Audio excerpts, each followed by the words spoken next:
5,000 কোটি টাকার বাড়িতে থাকে, যেই বাড়িতে আছে 700 গাড়ি। একটা পরিবারে থাকে 5,000 কোটি টাকার বাড়িতে 700টি গাড়ি আছে, 8টি বোয়িং বিমান আছে। অথচ অন্যদিকে ইসরায়েলের গাজায় সপরিবারে হত্যা হওয়ার পরে শিশুটি খাচ্ছে পাশে বসে ঘাস। আহা, কি চিত্র বিশ্ব দেখছে। একদিকে 5,000 কোটি টাকার বাড়িতে 700 গাড়ি নিয়ে আল নাহিয়ান পরিবার, দুবাইয়ের রাজ পরিবার, তারা এইভাবে চলছে। অন্যদিকে গাজায় ফিলিস্তিনি শিশুরা না খেয়ে ধুকে ধুকে মরছে।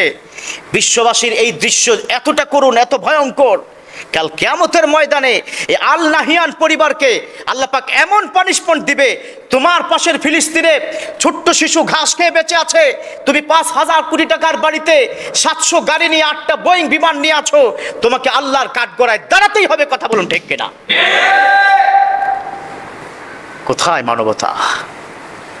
এক বাড়ি 5,000 কোটি টাকার বাড়ি, মানুষ কয়েকজন থাকে একই পরিবারে, 8-10 জন 12 জন মানুষের 700 গাড়ি, 8টা বোয়িং বিমান আছে। এক একটা বিমানের প্রাইস হচ্ছে 1,000 কোটি টাকা করে। এক একটা কি গাড়ি সর্বনিম্ন দাম হচ্ছে 10 কোটি টাকা করে। ভাবেন, 40-50 হাজার কোটি টাকা এক পরিবারে বিলং করে। অন্যদিকে 40-50 টাকার জন্য ওই শিশুটা ঘাস খায়। হায়রে বিশ্ব, অবাক নয়নে তাকিয়ে আছে বিশ্ব। গাজার ফিলিস্তিনি সম্পর্কে আর কত মার খাবে এই ফিলিস্তিনি মানুষ সম্পর্কে? বিশ্বনবী তিনি বলে দিয়েছেন, জাল হাক্কু ওয়া যাকাল বাতিল ইন্নাল বাতিলা কানা যাহুকা। আমার উম্মতের মধ্যে এমন একটা জাতি আসবে যারা বাতিলের কাছে মাথা অবনত করবে না, তারা সব সময় হকের উপর অটল অবিচল থাকবে, সত্য কথা বলবে, কাউকে ছাড় দিবে না।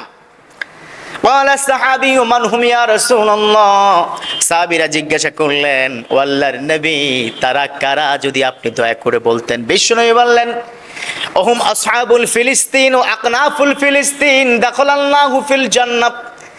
আর তারা হলো যারা ফিলিস্তিনের অধিবাসী এবং ফিলিস্তিনের আশেপাশের অধিবাসী। জীবন যাবে তো ঈমান যাবে না, তাদেরকে রব্বে কারীম আল্লাহর জান্নাতটা দিয়ে দিবে। আল্লাহু আকবার।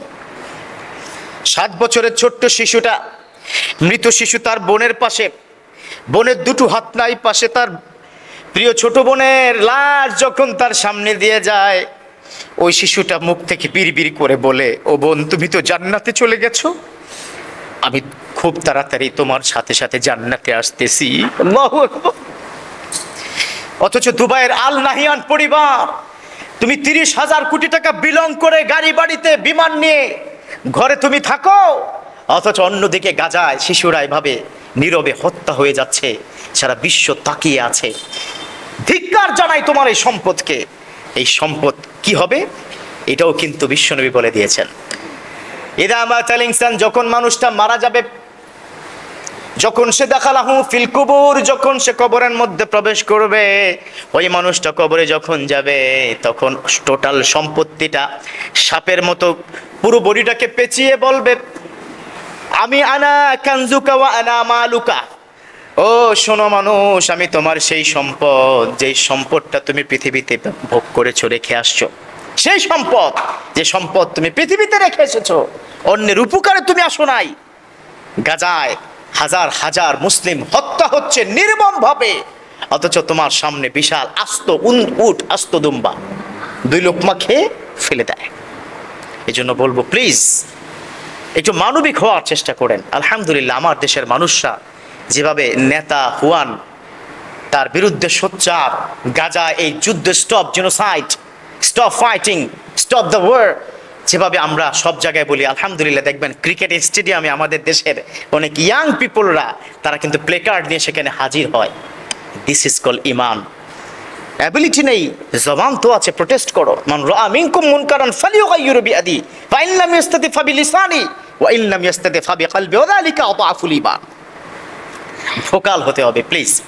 আমি এই জন্য বলবো, হয়তো আমার কথা আপনি বুঝবেন না, I would like to request the king of the king, Mr. Al Nahyan family, please do something for the Palestine people. Please do something for the Palestine people. Allah apnake dhorbe. Allah will ask you about this matter. What you have done in this world. পৃথিবীতে তুমি কি করেছো, তোমাকে আল্লাহ ধরবে। তুমি কোন দেশের রাজা মহারাজা, ইনিল হুকমু ইল্লা লিল্লাহ লিমানিল মুলকুল ইয়াউম। আল্লাহ নিজে বলবে আজকে কার ক্ষমতা, এই বিশাল অধিপত্যের মালিককে আজকে। এই জন্য রাজা আল নাহিয়ান পরিবারের যারা আছেন আপনাদেরকে বলবো, please do something for the Palestine people. Allah আমাদের বুঝার তৌফিক দান করুক, আমিন।